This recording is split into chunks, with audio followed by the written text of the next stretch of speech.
Bueno, pues quiero presentaros hoy en Duets a una persona para mí muy entrañable.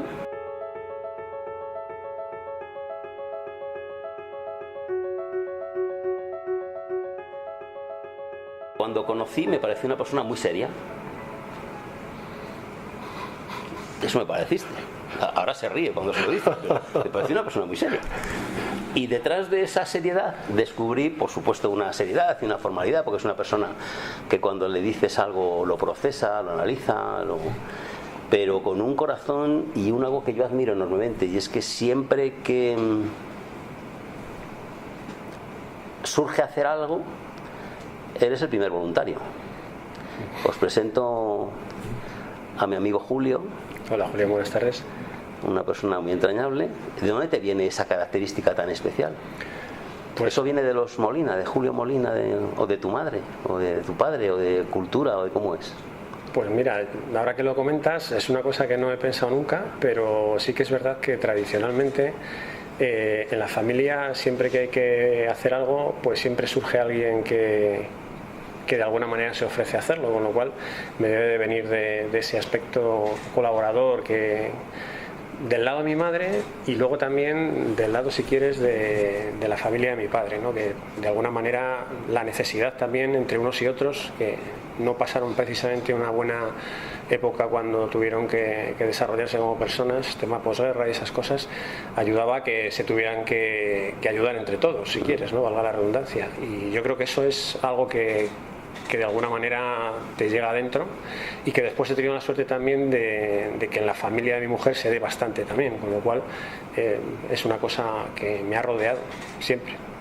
Pues te puedo garantizar que lo transmites, porque además surge una idea, hay que hacer alguna cosa, el primero que se apunta es él, y además enseguida la perfecciona, la complica, y además se apunta a hacerla y la hace. Es una cosa que a mí me dejó sorprendido. Son esos valores de antiguo que yo respeto muchísimo en las personas, que me hacen distinguir las personas de verdad de caché y de valor de otro conjunto de personas que andan por ahí por la vida como maletas o abusando de los demás, y para mí es un valor que aprecié mucho en ti cuando tuve la oportunidad de conocerte un poquito más en profundidad. Tú eres de Madrid. Sí. Naciste además en un sitio clásico de Madrid, ¿no? Sí, señor, en el barrio Cuatro Caminos. Fíjate, sitio castizo clásico, donde lo haya. Castizo de todo. Hoy un poco cambiado, pero muy bien. Muy cambiado.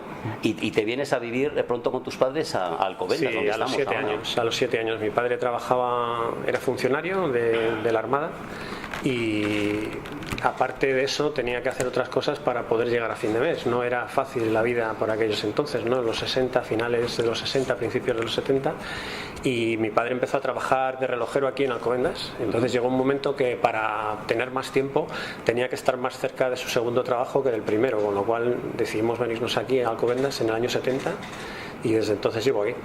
¿Aquello empezó como una afición que se convirtió en una profesión para él? ¿O relojero de los de antes? De los relojes de clic-clac, efectivamente, de carillones y de relojes antiguos, de ese tipo de relojes que ya se ven cada vez menos, ¿no? Yo llegaba a tener en mi casa, me acuerdo, para mí el dormirme era esperar a que sonaran las campanadas en el reloj que estaba de turno arreglando mi padre, que eran además verdaderos antigüedades. Sí, yo que tengo cierta afición muy modesta, y tengo en casa 3 relojes de esos, mis hijos siempre me lo han reprochado, dicen que en mi casa no se podía dormir nunca como consecuencia de los famosos. Te aseguro que era una auténtica dificultad a veces, porque cuando estaban en pruebas no podías pararles, tenías que estar, y bueno, pues... Pero tiene una ventaja enorme cuando eres padre y tienes eso, y que los hijos los molestas, y es que las cosas que les molestan a tus hijos de entonces no se olvidan en la vida. No.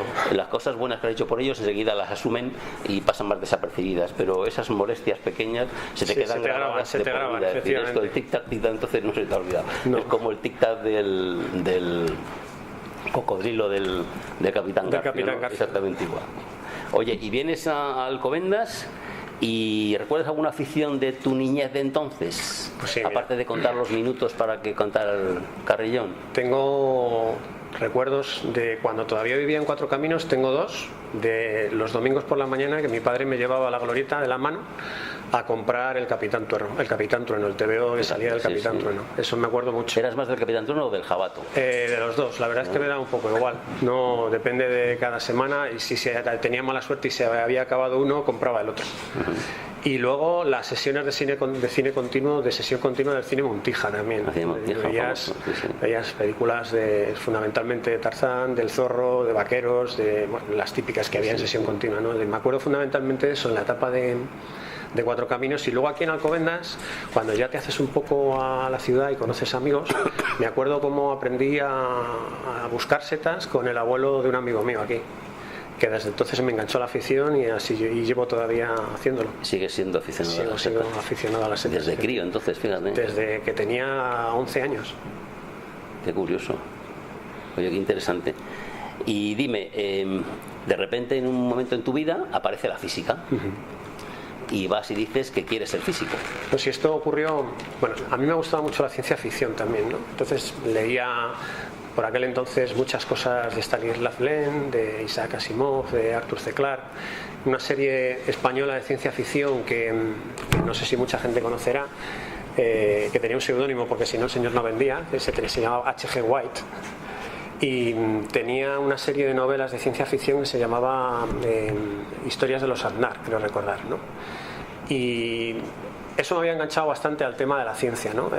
Y luego en tercero de BUP, a raíz de un profesor que nos despertó muchísimo la curiosidad, pues me enganché al mundo de la astrofísica y de ahí decidí que mi vocación iba por el mundo de la ciencia y más en concreto por la física, ¿no?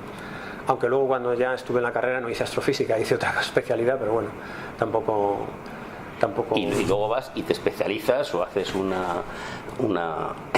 desarrollo especial en ingeniería de software. Sí, eso vino como consecuencia... Que ya es el colmo. Sí. O sea, nada más que te hubiera faltado psicología para redondear todo. Bueno, eso vino como consecuencia de entrar a trabajar después ya en el mundo de la empresa privada. Y bueno, si querías, cuando venías de la universidad con una carrera científica sí que tenías las posibilidades de tener un mercado abierto, pero si querías prosperar en el mundo de la empresa tenías que prepararte desde el punto de vista de lo que es liderazgo y lo que es dirección de personas, y en otro aspecto tenías que saber un poco más de un mundo que te era ajeno hasta ese momento, si quieres, el mundo de lo que es la informática y el software. Entonces la especialización en ingeniería del software viene un poco de la mano de aprender y especializarte un poco más para poder progresar. Oye, ¿y qué impacto o qué valor aporta la creatividad en una ingeniería de software? Pues mira, ahí tienes... Es decir, se puede ser un buen ingeniero de software sin ser creativo, pero no se puede ser, me imagino, un sobresaliente ingeniero de software si no eres creativo. Sí, yo creo que sí, que tienes razón. Hay un aspecto fundamental cuando empiezas y es ser capaz de meterte en un canal metodológico como tal. Aprendes a hacer las cosas de una determinada manera, con una serie de metodologías, y eso te da una seguridad a la hora de afrontar proyectos. Pero luego viene el tema de la innovación. El tema de la innovación no es algo que se aprenda, sino que es algo que yo creo que se desarrolla a medida que tu espíritu crítico va buscando diferentes soluciones según los aspectos que vas viendo, ¿no? Y desde luego el aspecto innovador, que es el aspecto creativo de la ingeniería del software en este caso, creo que es fundamental para ser un ingeniero de software excelente. Y hay un momento de, como científico del software o de la física, tú al final eres un creador de un proyecto y desarrollas un proyecto, pero llega un momento en que progresas en tu empresa, tú eres directivo de una gran empresa y tienes que dirigir un equipo de cerebritos, por llamarlo de alguna forma, de ingenieros de software. ¿Y eso cómo se hace? Porque el ingeniero de software no es fácil, bueno, el ingeniero en general, una ingeniería en general no es fácil de dirigir, o tiene unas teclas especiales con las que dirigir a esas personas. A ver, el problema que te encuentras con gente muy especializada es fundamentalmente que son gente que está muy acostumbrada a trabajar sola. Focalizarse mucho en un problema y ser espectacular en resolver ese tipo de problemas. Pero a la hora de abrirse a las relaciones con los demás les cuesta más trabajo. Se sienten mucho más cómodos en su laboratorio, en su idea, en su problema concreto a resolverlo, pero tienes que intentar fomentar de alguna manera el trabajo en equipo, fundamental, sacarles de su ego y de su foco, que lo están haciendo bien, pero hacerles compartir con el resto de gente con la que estás y que también son parte de ese equipo, y que de alguna manera se sientan cómodos en la relación personal, y eso cuesta, no se hace en un mes ni en dos, desde luego. Yo he tenido la experiencia de trabajar con ingenieros en el mundo del liderazgo, la negociación aplicada al liderazgo y tal, y he tenido la sensación de que les da un poco como de cierto vértigo. Como salen del mundo controlado y controlable y de lo proceso lógico, razonado, y entran en unas zonas en las que, bueno, al final es un éter raro que dominan mal, ¿no? En las relaciones personales van muy enmarcadas por cómo tienes tu visión de la realidad o de tu realidad, ¿no? Entonces hacerles ver que tienen que empatizar, que tienen que escuchar sobre todo y que tienen que abrirse y reconocer lo que cada uno aporta, pues es costoso. Pero al final se consigue, la gente va aprendiendo según va desarrollándose también y eso se termina consiguiendo. Oye, y un tecnólogo como eres tú, un director de tecnología, al final, ¿cuál es su negociación más compleja? Yo creo que las negociaciones más complejas, desde luego para mí son las familiares, esas las primeras, no el mundo del trabajo, o sea, esas por un lado. Pero esas son para un tecnólogo y para cualquiera. Sí, efectivamente. Bueno, tiene una solución muy fácil. Sí, bueno, la del porque sí, pero no. No, la de porque sí no te vale, la de decir que sí. Sí, esa. Y ya está. Y no hacer caso. No, y luego yo creo que las internas como tales, ¿no? Las internas son difíciles porque al final muchas veces de ti depende la decisión de cómo van a ser carreras profesionales de personas, que tienes unas herramientas en las manos para potenciarlas más o menos y hacer entender que por qué en un momento alguien más que otro, pues no es sencillo, ¿no? No es sencillo. Oye, y a lo largo de toda tu vida, ¿qué le agradecerías al que para ti ha sido tu mejor maestro? ¿Tienes algún nombre? Sí, me vienen a la cabeza en concreto tres personas que fueron los que de alguna manera despertaron en mí el espíritu crítico, la curiosidad por cómo son las cosas, por aprender. En primer lugar, el profesor de latín que tuve en segundo de BUP, que yo creo que fue el que nos despertó a muchos el espíritu crítico. Ya en tercero de BUP apareció otro profesor que ha sido el que de alguna manera nos metió el gusanillo de la ciencia en la sangre, desgraciadamente ya fallecido, ¿no? Y con el que hemos tenido ocasión de compartir muchas cosas, incluso mi mujer, porque se dedicaba al mundo de la docencia también, y coincidió con él en 2 o 3 veces en su carrera profesional. Y luego el profesor de literatura que tuvimos en tercero de BUP también, que yo hice mixtas hasta tercero, que de alguna manera nos enseñó que de la historia se aprende, de la filosofía se aprende, que es donde verdaderamente está la esencia del ser humano y que es lo que te va a ayudar a aprender del pasado y no repetir errores en el futuro. Oye, ¿y qué dirías de esas personas, de esos directivos que piensan que el mejor rendimiento de un tercero se obtiene a base de presión? Diría que tienen que cambiar si quieren subsistir para empezar, y que tienen que empezar a pensar que trabajan con un capital humano y no con fuerzas animales, si quieres verlo desde ese punto de vista, ¿no? Cada vez se echa más en falta, y por lo menos yo es una experiencia personal que tengo, personas que lideren equipos y que no sean capataces de equipos, ¿no? Yo les diría que confiaran en su gente, que son quienes les va a upar y quienes van a hacerles destacar, de hecho, y si no lo hacen fracasarán. Bueno, para mí yo creo que es un orgullo haber dirigido equipos y que las personas con las que están en mis equipos me recuerden con cariño y siempre podamos quedar a comer tranquilamente, y es algo que repetimos asiduamente 3 y 4 veces al año con los diferentes equipos en los que he estado, y para mí es un orgullo que la gente me siga recordando como alguien que ha confiado en ellos y que les ha ayudado a progresar en su carrera personal. Sin duda alguna. Falta probablemente mucha reflexión en lo que yo llamo la confusión conceptual, ¿no? Se confunde el ser riguroso con el ser duro, recio, displicente. Es un absurdo. Pero en fin, somos seres humanos, así está la vida de momento. O sea que, oye, una cosa, porque tú en un momento dado trabajas proyectos muy sofisticados, y tú sí que lo del Internet de las cosas lo tienes delante de las narices, como quien dice, porque lo tienes ahí, lo tienes que tocar todos los días.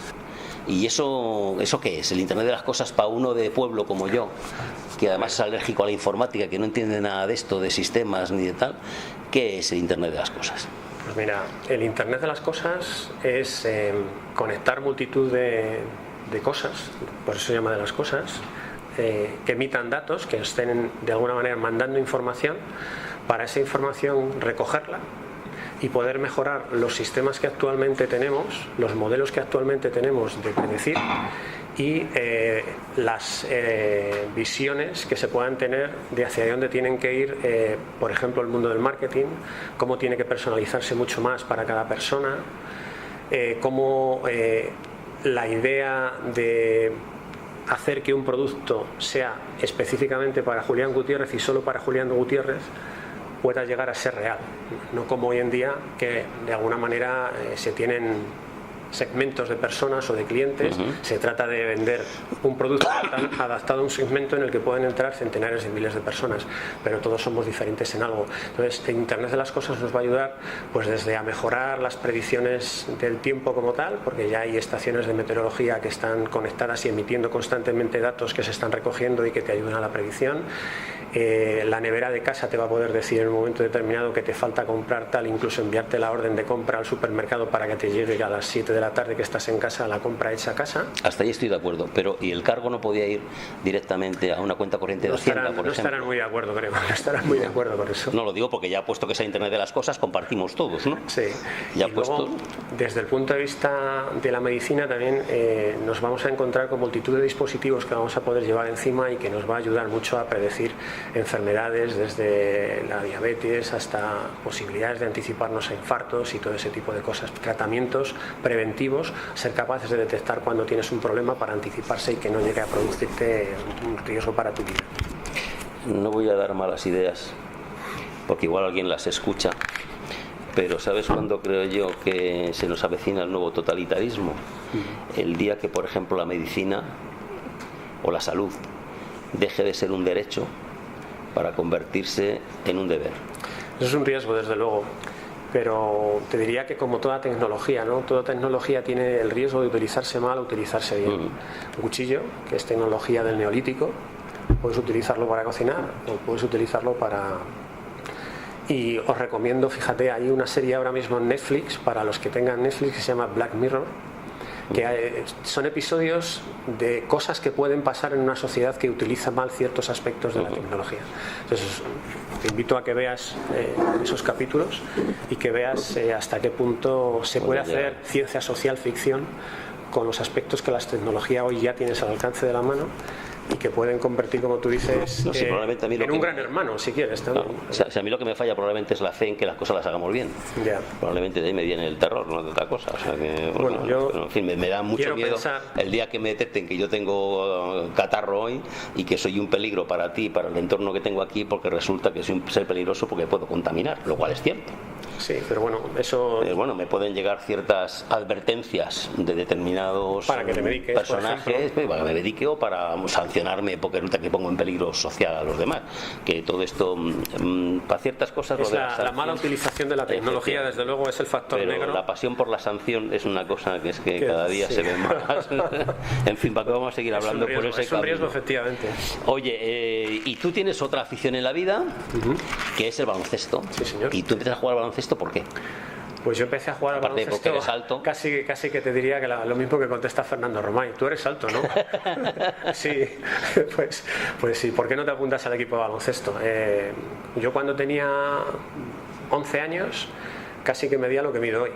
Entonces, bueno, pues empecé a jugar, me gustó.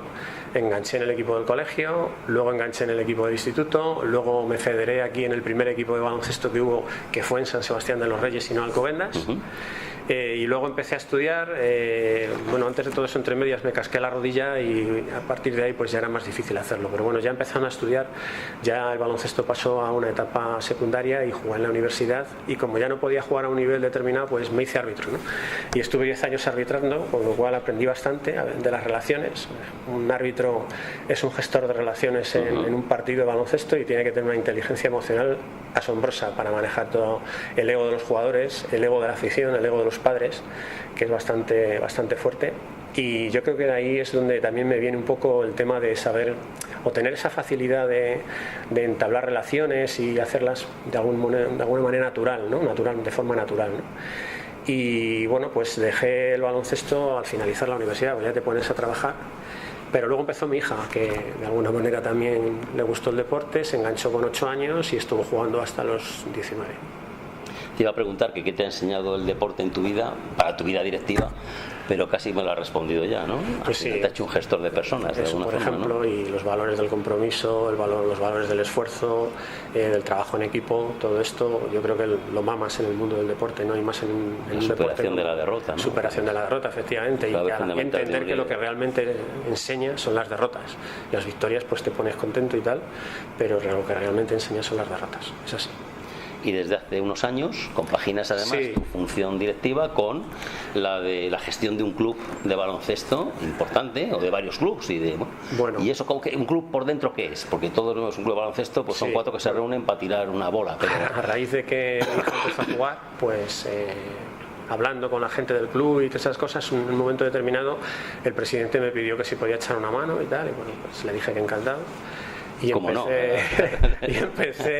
empecé a llevar los temas de marketing y comunicación del Club Baloncesto Alcobendas, que es donde sigo actualmente, y de la Fundación Deporte Alcobendas. No llevar a la comunicación y el marketing de la Fundación Deporte Alcobendas, sino colaborar con la Fundación Deporte Alcobendas, que el club es parte de la fundación como tal, ¿no?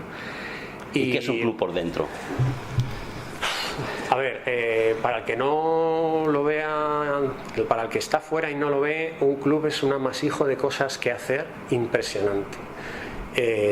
La gestión deportiva desde que inicias la temporada, que tienes que apuntar los equipos, que tienes que estar pendiente de los chavales, de lo que necesitan, de las relaciones con los padres, de contarles cómo va a ser la temporada para que tengan de alguna manera las expectativas más o menos claras y que no haya ninguna exageración en las expectativas de qué es lo que puede pasar durante todo el año, los eventos que va a haber, cómo quieres de alguna manera transmitir todo esto hacia el entorno social de Alcobendas, las relaciones con la fundación, los eventos que hacemos, la capacidad de intentar buscar sponsor que nos apoyen en el club, o sea, desde todo eso que te he dicho hasta colgar pancartas, para que te hagas una idea.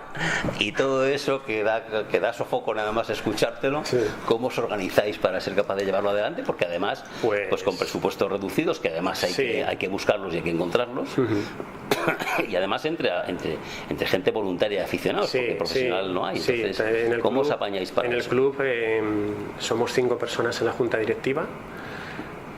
Todos somos voluntarios no retribuidos.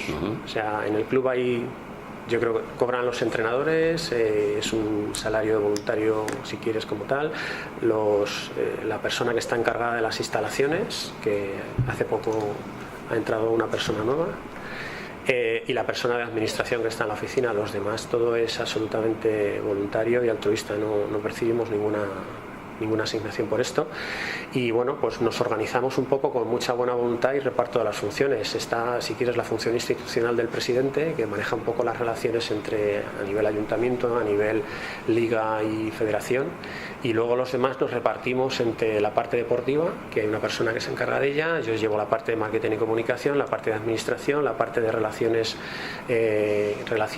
si quieres un poco con la parte masculina y la parte femenina, con las canteras, y luego también tenemos una persona que se dedica a la coordinación de proyectos, que en este caso está dedicada a un proyecto súper importante que hemos lanzado este año, que es el proyecto básico, que se llama Baloncesto y Psicología, que trata un poco de hacer coaching y orientar a cuál es el espacio de cada grupo dentro del club. Por un lado los jugadores, los entrenadores y los padres. Y ahí estamos trabajando un proyecto con el Centro TAP de Psicología, que nos está ayudando mucho y que promete ser una fuente muy interesante de iniciativas también a futuro. ¿Puede ejercer un papel tóxico un padre con un hijo deportista? Ya lo creo. Lo vemos todos los años. De hecho, es una de las cosas que con este proyecto queremos de alguna manera ayudar, si no a eliminar, que pensamos que es complicado, sí a reducir o mitigar, ¿no? Yo he visto padres en las gradas que le están diciendo a su hijo o a su hija lo que tiene que hacer, mientras que el niño está mirando al entrenador y haciendo así, ¿qué hago?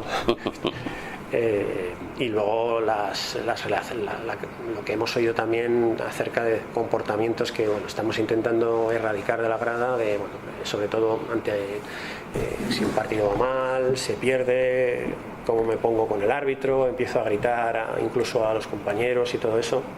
Todo eso queremos de alguna manera darle otro giro e intentar reducirlo, pero sí hay actuaciones muy nocivas.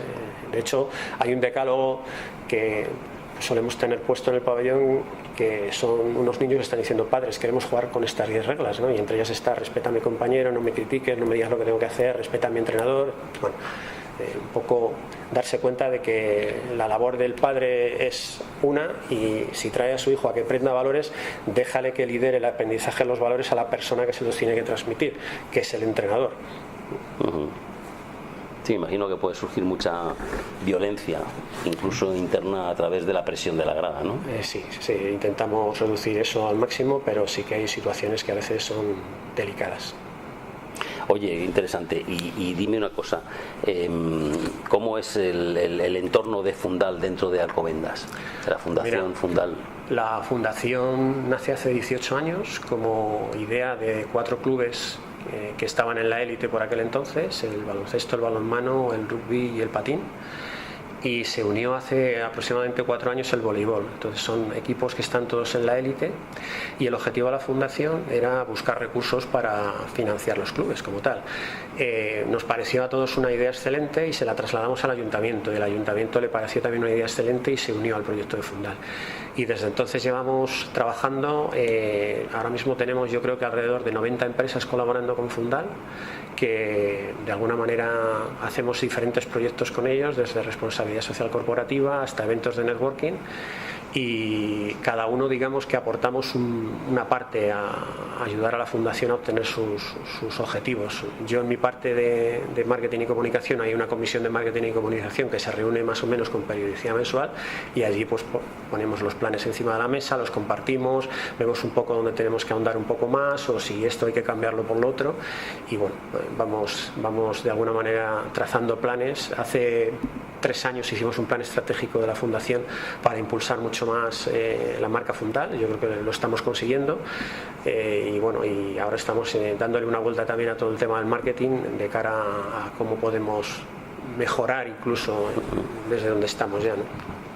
Oye, y hay una cosa que me consta que te preocupa, y que os preocupa, porque la hemos comentado en alguna ocasión. Pero esa persona que triunfa en el deporte, esa persona joven que tiene éxito, que es valiosa, que es sacrificado, y que, bueno, abandona sus otras tareas de integración en la vida por el deporte y la sacrifica, y que de repente llega el momento en que se acaba la fama, se acaba el éxito, se acaban los viajes, etcétera, etcétera, y te enfrentas con que tienes que entrar en el mundo de la empresa, y ahí te encuentras a veces sin estudios. ¿Esas situaciones cómo las gestionáis, cómo las vivís, o qué anécdotas concretas, situaciones concretas tenéis? Porque son delicadas, ¿no? Sí, ahí tenemos un proyecto que lo que trata es de hacer integración de los deportistas que finalizan su carrera a la vida laboral, ¿no? Es complicado porque requiere entablar alianzas con universidades, con asociaciones empresariales, con el propio ayuntamiento también, y de alguna manera abrir la posibilidad de tener ofertas de trabajo a esos jugadores que finalizan, ¿no? Hemos tenido casos claros, como el de Alison Pfister, que fue una jugadora de nuestro equipo que ahora mismo está en Estados Unidos y está trabajando con la NBA. Tenemos casos ahora mismo en marcha con jugadoras y exjugadoras que han estado con nosotros, que les estamos intentando, bueno, de hecho les estamos moviendo el currículum entre empresas para intentar buscarles una oportunidad. Pero yo creo que para resolver todo esto hay que buscar algún tipo de alianza entre gente que ahora mismo está manejando las relaciones de los jugadores, y que quizá este aspecto de buscarles también una salida a futuro profesional pudieran incluirlo dentro de sus capacidades. Y estoy pensando ahora mismo en voz alta, y estoy pensando en los propios agentes o agencias de los jugadores, ¿no? Agencias deportivas, que de alguna manera mueven a estos jugadores entre los equipos mientras que están en su vida deportiva, pero quizá si añadieran ese punto a su función, le darían mucho más valor añadido a lo que hacen de cara a cuando finalizan la carrera profesional, ¿no? Y bueno, nosotros... Falta más sensibilidad social, sí, y respeto probablemente por el deportista de élite. Bueno, es que aquí en España ahora mismo es inconcebible tener una carrera que se compagine como tal, ¿no? De hecho, tenemos el modelo americano, que sí que lo compagina bastante bien. De hecho, si eres una estrella del deporte y eres bueno en el deporte, digamos que te permite compaginar perfectamente tus estudios, eres reconocido socialmente, cuando finalizas tienes ofertas de trabajo porque saben que tienes unos valores de liderazgo que poca gente puede aportar, como alguien que ha estado y ha sabido gestionar situaciones conflictivas en el deporte como tal, siendo líder, ¿no? Pero aquí eso yo creo que nos queda mucho todavía por recorrer. Habría que hacer un cambio en todo lo que es la cultura educativa y de formación universitaria, y sobre todo orientar más la universidad de cara a las salidas empresariales. Pero ahí ya entro, si quieres, en un mundo que creo que es también para el resto de la formación, no solamente. Ahora se están empezando a tener universidades que sí que están orientando mucho más todo esto, pero quizá haya sido de los últimos 6-7 años a esta parte, no antes, ¿no? Nos queda mucho camino que recorrer todavía.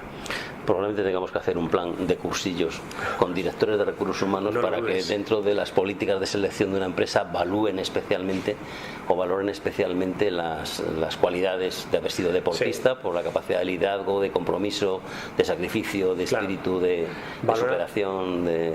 Valorar mucho más las actitudes que las aptitudes. Sin duda. Oye, y vosotros competís con grandes equipos como el Real Madrid, de alguna forma, en ciertas cosas, como el baloncesto, quiero decir, ellos generan su cantera y tienen su proyecto, y aquí hay otro con un presupuesto mucho más reducido, pero tenéis muchos grandes equipos, masculino y femenino. Sí. ¿Cómo afrontáis cuando tenéis que competir con otros grandes equipos, tanto de la Comunidad de Madrid como de otras comunidades autónomas en las que, que tienen presupuestos infinitamente mayores? Y hablamos de baloncesto como podemos hablar de voleibol o podemos hablar de cualquiera de los deportes que tenéis aquí, de patín o de otras cosas de estas. Ya. Bueno, desde el lado del baloncesto, digamos que el hecho de estar en Alcobendas, por un lado, es muy ventajoso porque tanto las instituciones como tradicionalmente es una ciudad volcada con el deporte, pero tenemos el hándicap de estar al lado de Madrid, precisamente. Entonces, figuras como los equipos que mencionas, pues de alguna manera hacen de catalizadores de recursos mucho más que tú, ¿no? Entonces, a la hora de formar, tienes que buscar dar más cosas a los chavales que la mera competitividad como tal, ¿no? Si, por ejemplo, el Real Madrid tiene cantera y transmite ciertos valores, y nosotros tenemos cantera e intentamos de alguna manera diferenciarnos en que no solamente, o menos yo lo veo así, no solamente la victoria vale, también las derrotas te enseñan, y las derrotas te enseñan mucho más que las victorias, como te decía antes, ¿no? El proyecto nuestro formativo de cantera viene desde el año, yo creo recordar, este año hacemos los 30, o no, es el que viene el que hacemos los 30 años ya de club, ¿no? Viene desde hace 30 años, el Real Madrid desde luego nos gana, Estudiantes también, pero ahora mismo si tú preguntas en la Comunidad de Madrid qué 3 clubes son de cantera los más reconocidos, te dirán posiblemente que Estudiantes, Alcobendas y Fuenlabrada. El Real Madrid es, digamos, una especie un poco más diferenciada porque de alguna manera la cantera se surte más de otros clubes, si quieres, ¿no? Claro. que ellos mismos, ¿no? Va captando chavales de otros clubes y luego pues va haciendo un filtro de selección mucho más si quieres de cara a la competitividad. Claro. Oye, ¿y con respecto al baloncesto femenino? Bueno. Porque si hay de alguna forma de discriminación, pasa en la NBA. Cuando entrevistamos a Alison, Alison nos contaba la diferencia entre la NBA masculina y la Women NBA, ¿no? A la que ella pertenecía, y pese a que están muy reconocidas, pero evidentemente no tenía nada que ver una cosa con la otra. No. Si hablamos aquí, evidentemente las diferencias son mayores, ¿no? No, efectivamente. Aquí, de hecho, la prueba la tienes en el éxodo de jugadoras que hay hacia otros países, ¿no? Jugadora, si quiere hoy en día tener un mínimo de ganancias, tiene que irse a Estados Unidos o tiene que irse a jugar fuera de España, ¿no? Hay pocos equipos que tengan presupuestos grandes, pero yo creo que fundamentalmente también porque hay pocas empresas que apuestan por el deporte femenino en España, ¿no? Es uno de los retos que nosotros tenemos, ¿no? Llevamos 3 años a las puertas del ascenso a Liga Femenina y bueno, vamos de alguna manera trabajando mucho en la consecución de recursos, pero el baloncesto femenino tiene ahí un problema de impulso por parte de las empresas que crean en él, que a mí me preocupa, porque desde luego yo invito a que vengan a ver un partido de nuestro equipo, que descubrirán que se ve mucho mejor baloncesto en el mundo de la mujer que en el de los hombres. Y te voy a dar mi razonamiento es que el baloncesto masculino es mucho más potente físicamente y las jugadas pueden ser mucho más rápidas y espectaculares, pero sin embargo para hacer baloncesto femenino necesitas más técnica, mucho más táctica y mucha más plasticidad, porque no hay esa fuerza física que te puedes encontrar en el baloncesto masculino, y eso te da más belleza ahora de ver el juego. La verdad es que contigo se puede tirar 1 hora charlando de estos temas. Hay muchas preguntas que se me quedan en el aire, pero a ti también se te va a quedar alguna. Dime esa pregunta que te harías que no te he hecho. Bueno, pues no sé.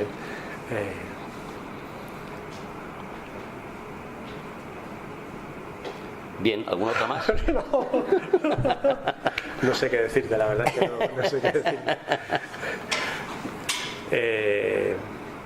¿Qué valor jamás dejarías a nadie de tu equipo que traspasara, ni en el mundo directivo ni en el mundo del deporte? ¿Qué factor dirías? Este no se viola de ninguna de las formas. O sea.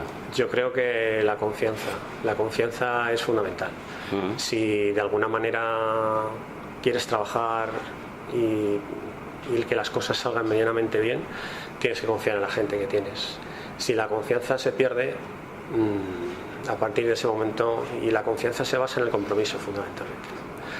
Si eso no sucede o eso se pierde, mal vamos. A partir de ahí hay que buscar otra serie de vías o otra serie de caminos, pero eso sería el punto en el que de no retorno, yo creo. Julio, como os he prometido a todos, es un placer conocerle, un placer tenerle como amigo, un placer escucharle y un agradecimiento muy especial por estar con nosotros, por hablarnos como nos hablas y por la transmisión de valores y cariño que siempre nos das. Estas son tu cuadernillo de preguntas para que lo conserves si te vale para alguna cosa. Y este es uno de mis libros que yo creo que casi lo podías haber escrito tú. Liderazgo por impulsión, pero bueno, si te vale para alguna cosa, a ti o a tus colaboradores, pues ojalá que así sea. Encantado, lo leeré con mucho, seguro que saco muchas cosas todavía que aprender. Es un placer haberte tenido con nosotros, Julio. Muchísimas gracias.